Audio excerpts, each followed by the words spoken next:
Hello guys, in today's video I'm gonna show you how to turn on Personalise based on places you have been on your account on Twitter, easy and quick.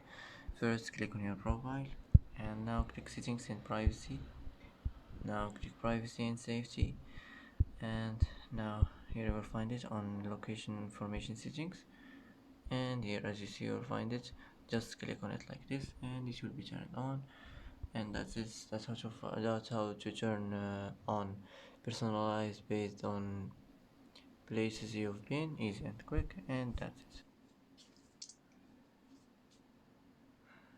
that's it for today's video. If you like this video, don't forget to like and don't forget to subscribe.